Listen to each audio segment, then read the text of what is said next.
नमस्कार। ग्रामीण महिला विद्यापीठ के एकलव्य चैनल पर आपका स्वागत है। अब तक हमने कक्षा 7 के पाठ 4 पढ़ चुके हैं। आज हम पाँचवा पाठ पढ़ेंगे मिठाई वाला, जिसके लेखक हैं भगवती प्रसाद वाजपेयी।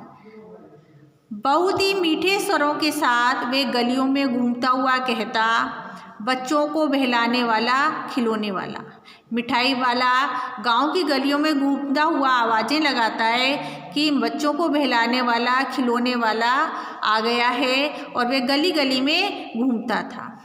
इस अधूरे वाक्य को वे ऐसे विचित्र किंतु मादक मधुर ढंग से गाकर कहता कि सुनने वाला एक बार अस्थिर हो उठते।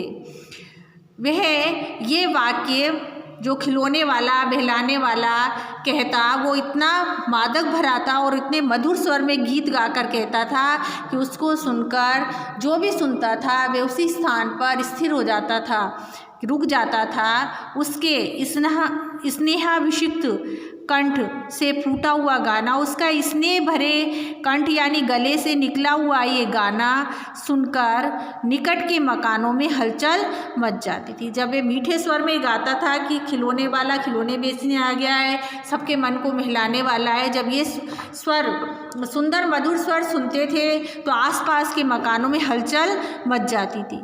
छोटे छोटे बच्चों को अपनी गोद में लिए युवतियाँ चिकों को उठाकर छज्जों के नीचे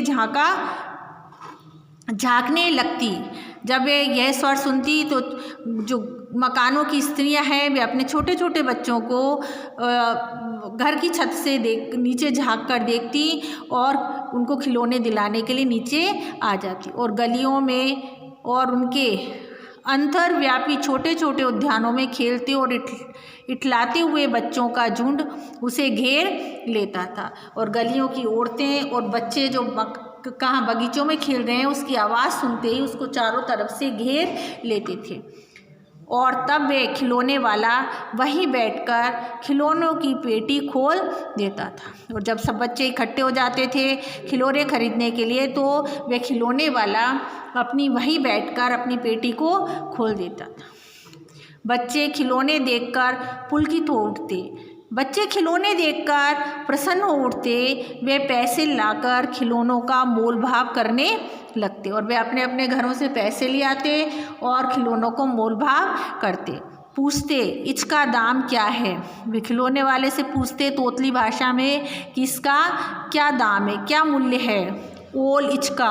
और फिर दूसरे खिलौने का पूछते कि और इसका क्या दाम है, और इचका, क्योंकि बहुत सारे खिलौने थे तरह तरह के, इसलिए वे हर खिलौने का दाम तोतली भाषा में पूछते थे।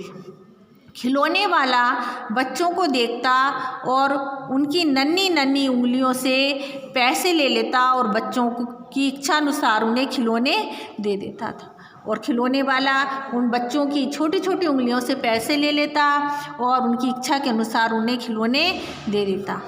खिलौने लेकर फिर बच्चे उछलने कूदने लगते। खिलौने लेकर बच्चे प्रसन्न हो जाते और उछलने कूदने लगते। और तब फिर खिलौने वाला उसी प्रकार गाकर कहता, बच्चों को बहलाने वाला खिलौने वाला। सागर की हिलोर की भांति उसका ये मादक गान गली भर के मकानों में इस ओर से उस ओर तक लहराता हुआ पहुंचता था। जब वे गाकर यह कहता कि खिलौने वाला खिलौने बेचने आ गया है, सबके मन को बहलाने वाला आ गया है, तो ये आवाज़, उसकी मधुर आवाज़ सारी गली के अंदर फैल जाती थी और खिलौने वाला आगे बढ़ जाता और वे उन बच्चों को खिलौने देकर दूसरी गली में जाकर खिलौने बेचने लगता। राय विजय बहादुर के बच्चे भी एक दिन खिलौने लेकर घर आए। वे 2 बच्चे थे। वे कौन थे? 2 बच्चे विजय बहादुर के, चुन्नू और मुन्नू। चुन्नू जब खिलौने ले आया तो बोला, मेला घोड़ा कैछा छुंदल ए, मेरा घोड़ा कितना सुंदर है।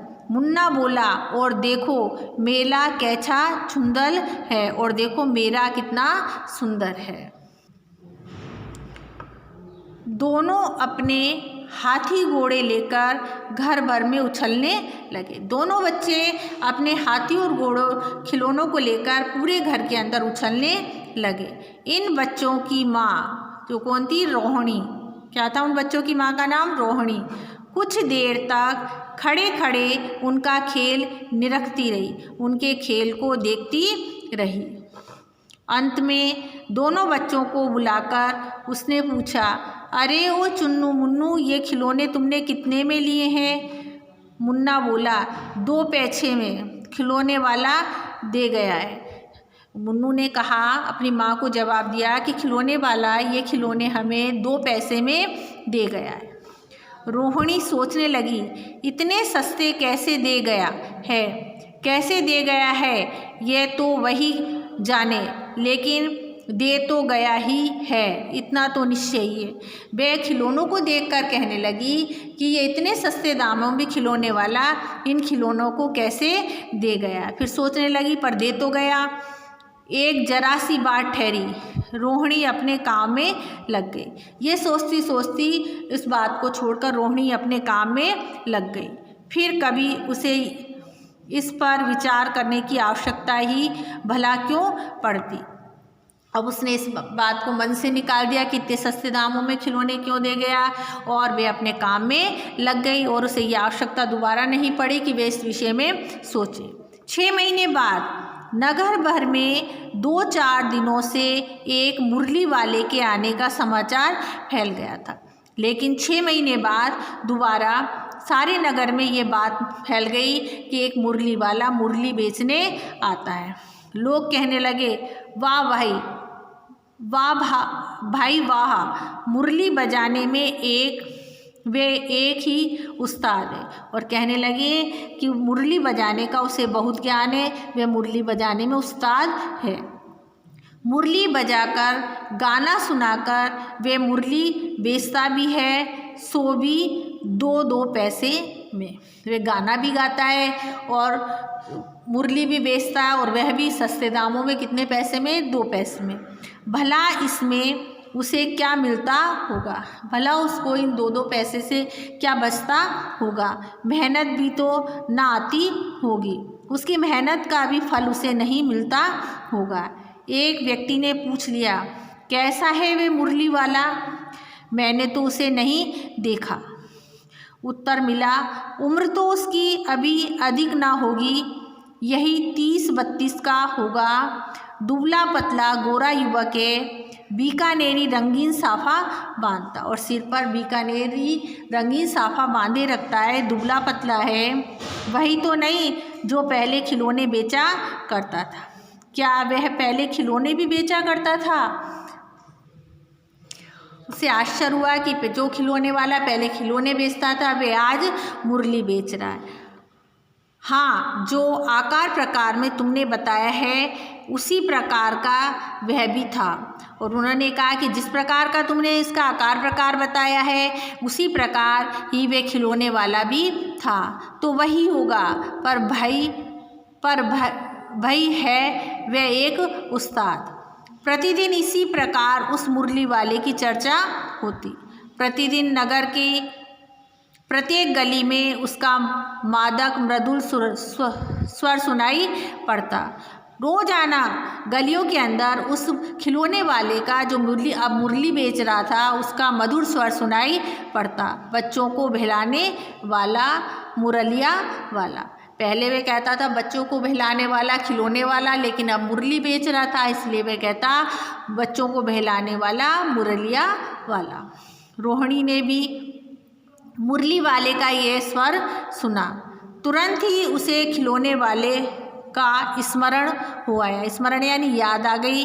उसने मन ही मन कहा, खिलौने वाला भी इसी तरह गा गा कर खिलौने बेचा करता था। और उसके मन में अचानक आया है कि खिलौने वाला भी इसी प्रकार के शब्द बोलकर अपने खिलौने बेचता था। रोहिणी उठकर अपने पति विजय बाबू के पास गई। जरा उस मुरली वाले को बुलाओ तो चुन्नू मुन्नू के लिए ले लूँ। और उसने अपने पति से कहा कि आप बाहर जाकर उस मुरली वाले को बुलाओ, मैं अपने दोनों बच्चों के लिए उससे मुरली ले लूँगी। क्या पता यह फिर इधर आए ना आए, वह भी जान पड़ता है पार्क में खेलने निकल गए हैं। विजय बाबू एक समाचार पत्र पढ़ रहे थे। उसी तरह उसे लिए हुए वे दरवाजे पर आकर मुरली वाले से बोले, क्यों भाई, किस तरह देते हो मुरली? किसी की टोपी गली में गिर पड़ी, किसी का जूता पार्क में ही छूट गया और किसी की सोथनी यानी पजामा भी ढीली होकर लटक आई है। इस तरह दौड़ते हाँफते